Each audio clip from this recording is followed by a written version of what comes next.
Assalamualaikum warahmatullahi wabarakatuh.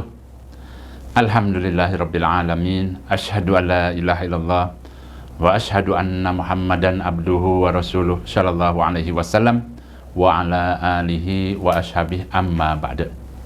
Bapak Ibu yang dirahmati Allah, kembali di sini Abah akan memberikan beberapa nasihat, beberapa bimbingan, dan kali ini berkaitan dengan pelaksanaan ibadah haji.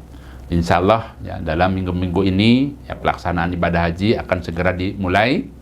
Ya, insya Allah ya, banyak jamaah-jamaah yang sudah berada di tanah suci, hanya saja masih ada waktu untuk menimba ilmu.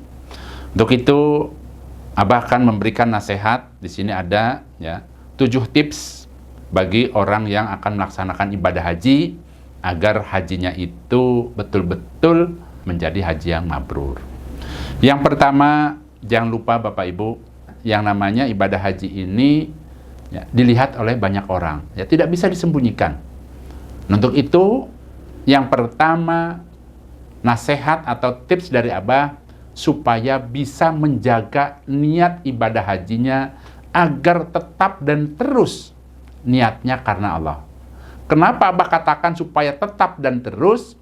Karena kan tadi ibadah haji ini cukup lama. Silakan pada saat mulai persiapan, kemudian berangkat, kemudian di dalam perjalanan ibadah hajinya sampai kembali lagi ke tanah air, ya, supaya ditoto hatinya agar selalu lurus niatnya karena Allah. Jangan sampai ada niatan lain. Atau mungkin karena ya, yang namanya haji ini kan cukup mahal biayanya. Nanti pada saat pulang haji, kalau tidak dipanggil Pak Haji, tidak nengok umpamanya. Manggil kok nggak ada hajinya, haji kan mahal biayanya umpamanya.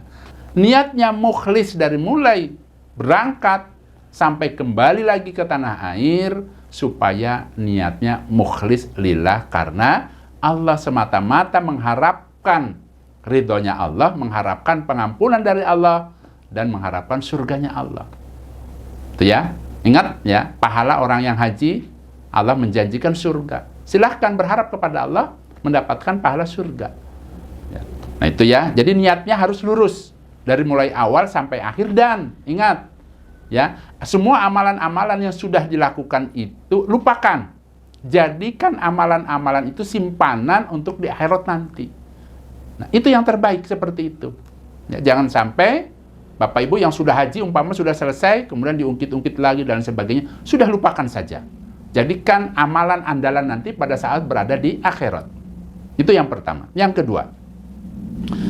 kedua tips dari Abah ya, untuk orang yang haji nih khususnya, usahakan pada saat manasiknya mengikuti tata cara hajinya yang diajarkan oleh Nabi. Ingat sabda Nabi, khudhu anni manasikakum. Ambillah dariku, kata Nabi, manasik haji atau umroh kalian, ikuti apa yang diajarkan oleh Nabi. Jangan sampai ibadahnya itu melenceng dari syariat yang memang sudah ditentukan oleh Nabi.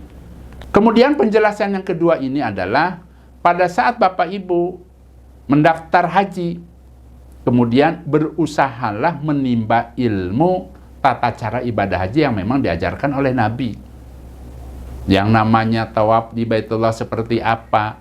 Kalau ada yang mengajari, tanya, ini, amalan ini dari mana? Boleh bertanya seperti itu supaya tambah yakin. Kok saya harus baca ini, harus baca itu, apakah betul yang diajarkan Nabi seperti itu? Boleh bertanya seperti itu ya, agar betul-betul perintah Nabi ya, bahwa tata cara atau manasik hajinya itu mengikuti apa yang diajarkan oleh Nabi. Nah itu yang kedua. Yang ketiga, ingat, hati-hati mengenai keuangannya, mengenai bekalnya untuk haji ini. Jadi bekal yang untuk haji ini diusahakan dan harus didapat dari cara-cara yang halal, didapat dari harta yang halal. Abah contohkan yang namanya harta yang tidak halal, ya, diantaranya hasil menipu, hasil dari ngambil hak orang lain. Usahakan harta yang untuk haji ini diusahakan semurni mungkin didapat dari yang halal. Ya, supaya apa? Supaya diterima oleh Allah. Ya, usahakan seperti itu, ya. Nah, kemudian yang selanjutnya, yang keempat, Bapak Ibu yang akan haji, Abah ingatkan supaya menjauhi larangan-larangan pada saat haji. Jangan melanggar, jangan berbuat fasik. Yang namanya berbuat fasik itu adalah perbuatan yang memang melanggar aturan, baik itu pada saat haji maupun sesudah haji. Ya, diusahakan. Kemudian selanjutnya yang kelima, supaya menjauhi sifat riya. Ingat ya, yang namanya riya itu sifat, ya, adanya di dalam hati. Tidak boleh seseorang itu menilai, wah dia riya. Yang tahu seseorang itu niat di hatinya riya apa tidak itu dirinya dan Allah. Malaikat pun tidak tahu, karena malaikat itu mencatat kalau dia sudah mengamalkan. Hati yang tahu itu adalah gerentesnya itu ada dirinya dan Allah. Untuk itu yang namanya menjaga niat ini tadi supaya belajar. Kenapa harus belajar? Ya namanya hati itu cepat sekali perubahannya. Dalam beberapa detik seseorang itu umpama hatinya A, tiba-tiba bisa saja berubah. Nah, untuk itu harus biasakan dan belajar menata hati agar selalu niatnya karena Allah dan jauhi yang namanya sifat riya. Apa itu sifat riya? Sifat riya itu adalah yang pertama karena dia senang dipuji oleh orang lain. Ini awal-awalnya, ya. Karena dia senang dipuji. Kemudian karena ingin dilihat dan didengar oleh orang lain.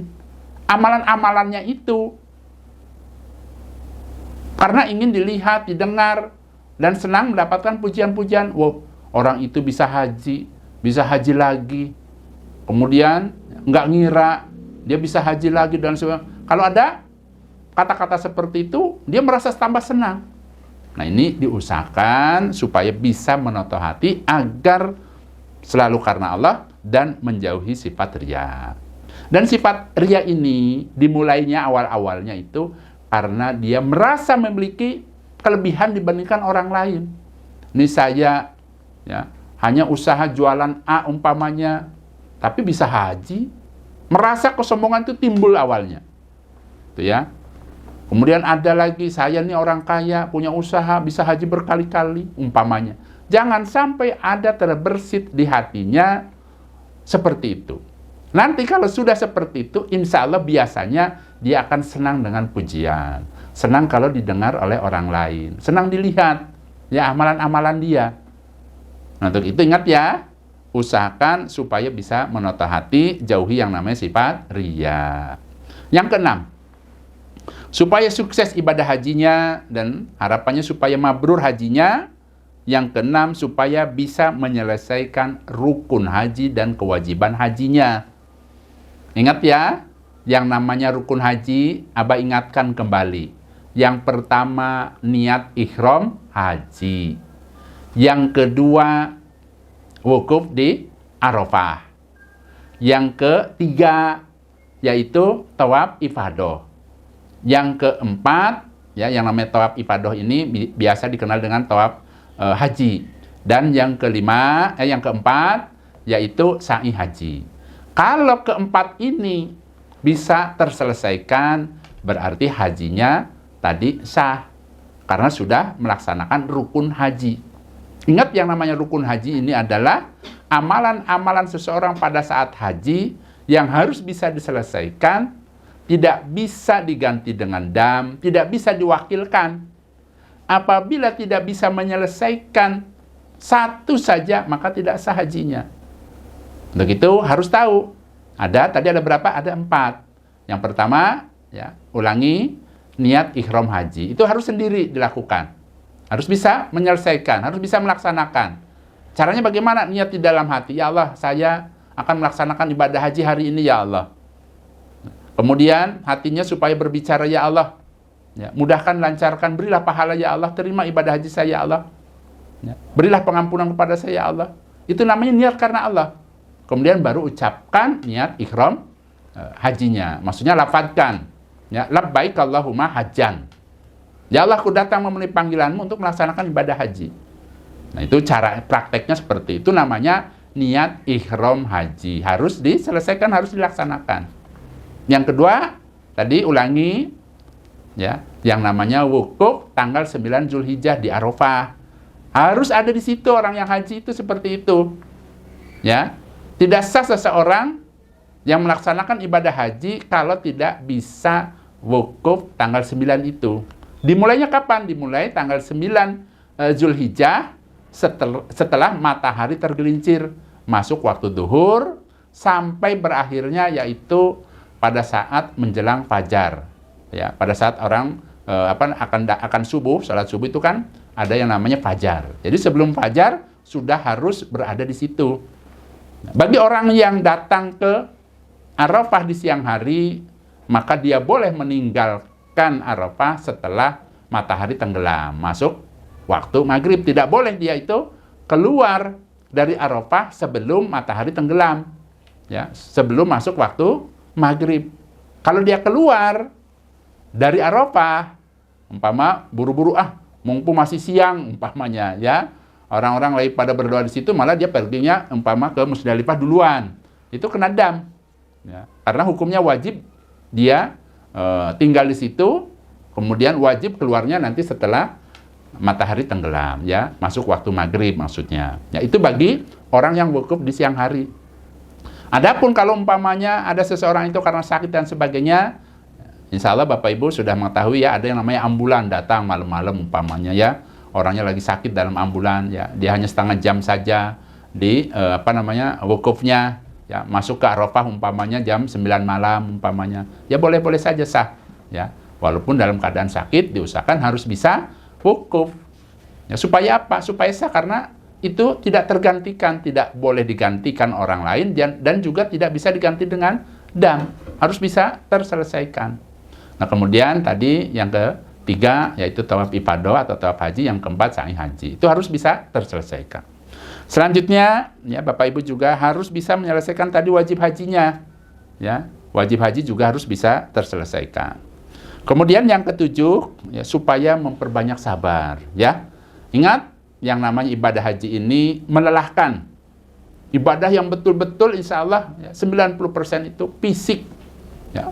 Fisiknya yang betul-betul bergerak, ya. Yang namanya tawaf fisik, yang namanya sa'i fisik, datang ke Arafah fisik, semuanya fisik.